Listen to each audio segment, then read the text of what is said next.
सत श्री अकाल, आदाब, नमस्कार दोस्तों। जिस चीज़ को लाने में पिछली सरकारें नाकाम रहीं और इस चीज़ को लाने से सरकारें डरी हुई थी, अब वो हमारे बीच सच्चाई बनकर आने वाला है। यूसीसी यूनिफॉर्म सिविल कोड, जिसका हम सभी को इंतजार था, आखिर वो आ ही गया। अब यह बात ऑफिशियल हो चुकी है कि उत्तराखंड में यूनिफॉर्म सिविल कोड लागू होने वाला है और देश का उत्तराखंड पहला राज्य है जिसमें यह कार्य किया जा रहा है। उत्तराखंड के चीफ मिनिस्टर पुष्कर सिंह धामी जी ने बहुत ही बोल्ड डिसीजन लिया है और इससे काफ़ी चीज़ें आने वाले समय में बदल जाएंगी। उत्तराखंड में जल्द से जल्द यूनिफॉर्म सिविल कोड लागू करने से राज्य के सभी नागरिकों के लिए समान अधिकारों को बल मिलेगा। इससे राज्य में सामाजिक समरसता बढ़ेगी, जेंडर जस्टिस को बढ़ावा मिलेगा, महिला सशक्तिकरण को ताकत मिलेगी और साथ ही देवभूमि की असाधारण सांस्कृतिक आध्यात्मिक पहचान को, यहाँ के पर्यावरण को सुरक्षित रखने में भी मदद मिलेगी। उत्तराखंड का यूनिफॉर्म सिविल कोड दूसरे राज्यों के लिए भी एक उदाहरण के रूप में सामने आएगा।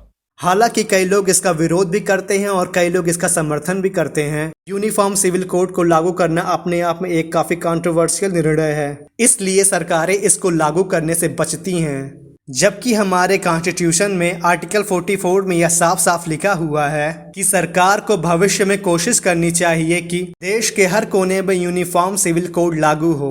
इससे साफ साफ पता चलता है कि जिन्होंने कॉन्स्टिट्यूशन बनाया उनको पता था कि यह चीज़ हमारे देश के लिए कितना जरूरी है और उन्हें इसकी महत्वता का अंदाजा पहले ही हो चुका था। लेकिन 1947 का भारत उस काबिल नहीं था जिसमें यूसीसी लागू किया जा सके। लेकिन अब हमारा देश काफी मैच्योर हो चुका है और अब समय आ चुका है कि यूसीसी को पूरे देश में लगाया जाए। रिसेंटली हमने देखा है कि दिल्ली के हाई कोर्ट ने यह कह दिया था एक केस की सुनवाई के दौरान कि भारत देश में यूनिफॉर्म सिविल कोड लागू किया जाना चाहिए, जिससे यह साफ हो जाता है कि हम यूसीसी को लागू करने के लिए पूरी तरीके से तैयार हो चुके हैं और उत्तराखंड इस रेस में सबसे आगे निकल कर आया है।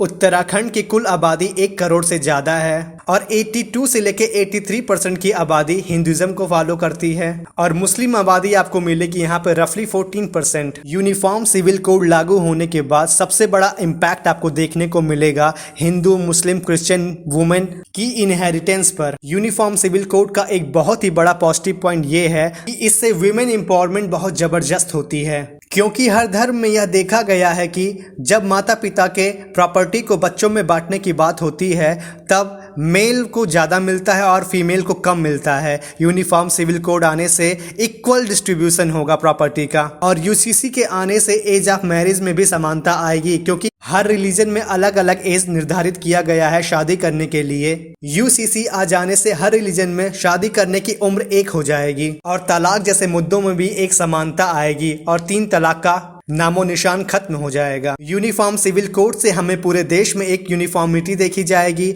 जिससे पूरे देश में हर एक नागरिक के ऊपर समान कानून व्यवस्था लागू होगी, चाहे वह किसी भी स्टेट का हो, किसी भी रिलीजन का हो, किसी भी समुदाय का हो। कानून सबके लिए एक बराबर होगा। लेकिन इस चीज का अभी भी कुछ लोग विरोध कर रहे हैं और करते भी रहेंगे। मेरे हिसाब से देश में यूनिटी रहनी चाहिए और किसी के लिए अलग कानून और किसी के लिए अलग कानून नहीं होना चाहिए। सबको एक कानून के दायरे में रहकर काम करना चाहिए और ऐसी ही वीडियो देखने के लिए चैनल को लाइक और सब्सक्राइब जरूर करें।